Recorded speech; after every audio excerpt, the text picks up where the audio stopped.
Pemenang bisnis masa kini bukan perusahaan yang meniru kompetitor.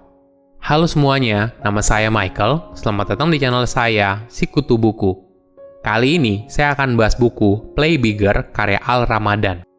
Sebelum kita mulai, buat kalian yang mau support channel ini agar terus berkarya, caranya gampang banget. Kalian cukup klik subscribe dan nyalakan loncengnya. Dukungan kalian membantu banget supaya kita bisa rutin posting dan bersama-sama belajar di channel ini. Buku ini membahas bagaimana sebuah perusahaan mampu mendominasi dan menjadi pemimpin pasar. Untuk menjadi pemenang bisnis masa kini, kita tidak lagi mengalahkan pesaing yang sudah ada sebelumnya. Namun yang sekarang terjadi justru berbeda. Pemenang bisnis masa kini memenangkan persaingan dengan menciptakan permainan yang sepenuhnya baru. Menciptakan kategori pasar baru, mengembangkannya, hingga akhirnya mampu mendominasi. Inilah mindset yang harus dimiliki oleh pendiri perusahaan masa kini. Kamu tidak bisa membangun perusahaan legenda hanya menciptakan produk yang hebat, tapi kamu harus membangun kategori pasar yang melegenda. Saya merangkumnya menjadi 3 hal penting dari buku ini. Pertama, kunci sukses perusahaan yang hebat. Ketika sebuah perusahaan dapat mendominasi pasar yang kompetitif, ada salah satu konsep penting, yaitu kategori desain. Jadi, kategori desain adalah tentang menciptakan ekosistem baru untuk sebuah inovasi. Perusahaan atau organisasi ini merubah cara pandang kita tentang sesuatu dengan perspektif yang sama sekali baru. Menariknya, perspektif yang mereka perkenalkan membuat bisnis yang sudah ada sebelumnya menjadi tidak efisien, mahal, dan ketinggalan zaman. Perlu kamu sadari, sebuah produk atau perusahaan ibaratnya berada di dalam sebuah kontainer yang ada di pikiran konsumen. Dan kontainer itu dinamakan kategori. Ini adalah cara konsumen memberikan label terhadap sebuah perusahaan atau produk sehingga memudahkan mereka dalam memahaminya. Seorang pengusaha atau inovator yang sukses adalah orang yang melihat ada yang kurang dari dunia saat ini dan berusaha untuk melengkapinya. Mereka mampu mengidentifikasikan masalah yang baru atau masalah lama yang bisa diselesaikan dengan cara yang baru. Inilah cara mereka untuk meyakinkan konsumen. Pada dasarnya, konsumen perlu tertarik dulu pada sebuah kategori baru sebelum akhirnya membeli produk tersebut. Contohnya begini, kamu perlu menyadari betapa pentingnya sistem ojek online dulu, baru kemudian kamu bisa memilih antara Gojek atau Grab. Inilah yang kemudian buat produk atau perusahaan tersebut diterima dan menjadi primadona. Ada perspektif yang cukup menarik. Ternyata ada perbedaan mendasar antara menjadi berbeda atau menjadi lebih baik. Ketika kamu berusaha untuk jadi lebih baik, berarti kamu akan masuk ke dalam teritori orang lain yang sudah ada.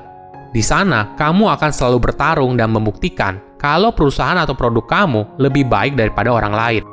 Menariknya, ketika ada 2 orang yang bilang kalau mereka yang terbaik atau nomor 1, pasti salah satu dari mereka berbohong. Ada perspektif yang lain. Daripada kamu berusaha menjadi lebih baik, bagaimana kalau kamu berusaha untuk menjadi berbeda? Perspektif ini artinya, kamu tidak sibuk menaiki tangga orang lain, karena kamu menciptakan tanggamu sendiri. Contohnya begini, Uber tidak hanya bisnis taksi yang lebih baik, tapi mereka menciptakan model bisnis yang berbeda, karena mereka memberikan solusi yang baru dari permasalahan yang ada. Uber membuat kita sadar kalau ada masalah dalam sistem taksi yang ada di Amerika, yaitu pengalaman yang tidak menyenangkan dalam memesan taksi. Ini merupakan masalah yang nyata, tapi tidak semua orang menyadarinya atau bahkan berusaha memecahkannya. Kemudian, Uber datang dan memberikan masalah itu solusi yang baru. Kedua, membuat kategori produk yang sukses. Dalam hidup atau bisnis, memang lebih mudah mengikuti jalan yang sudah dilewati orang lain sebelumnya. Namun, apabila kamu ingin menjadi perusahaan yang hebat, kamu perlu menciptakan jalanmu sendiri, yaitu dengan membuat kategori produk yang berbeda. Ada beberapa keuntungan menjadi orang yang berbeda. Pertama, kamu bisa fokus pada big picture daripada berusaha untuk meniru kompetitor. Sebagai contoh, iPad pertama kali diperkenalkan ke publik setelah Microsoft Tablet PC. Walaupun bukan yang pertama, tapi iPad sangat sukses diterima di pasaran daripada tablet. Apa yang membedakan keduanya? Microsoft melihat tablet sebagai pengganti PC. Namun Apple melihatnya dengan sudut pandang yang berbeda. Apple melihat tablet sebagai perangkat yang berada di tengah antara iPhone dan MacBook. Makanya, ketika konsumen membandingkan Microsoft tablet dengan PC, mereka kecewa. Sedangkan pengguna iPad tidak memiliki pembanding atas produknya. Kedua, menggunakan data yang lebih baik. Biasanya, perusahaan yang merupakan pemimpin dari kategori produk yang berbeda punya kemampuan dalam mengolah data. Mereka tidak fokus melihat apa yang dilakukan oleh kompetitor, tapi fokus melakukan analisa atas data yang mereka miliki. Contohnya begini, Netflix menggunakan data film streaming penggunanya untuk menciptakan pengalaman yang lebih baik bagi para penggunanya. Perlu disadari, dalam membangun kategori baru, ini bukan hal yang mudah dan cepat. Bahkan, dalam beberapa kasus, butuh waktu bertahun-tahun sampai konsumen benar-benar menerimanya. Sebagai contoh, ketika pertama kali mobil diciptakan, masyarakat belum yakin untuk menggunakannya. Mereka merasa mobil merupakan alat yang berbahaya dan tidak aman. Ketiga, cara sukses menjual produk. Produk yang hebat saja tidak cukup, tapi cara menyampaikan produk tersebut juga tidak kalah penting. Kamu bisa menggunakan cerita sebagai cara kamu menjelaskan apa produk yang kamu jual dan bagaimana produk tersebut mampu memberikan solusi. Cerita itu sangat penting bagi orang dewasa dan juga anak-anak. Cerita dapat mengaruhi cara kita berpikir dan merasakan sesuatu.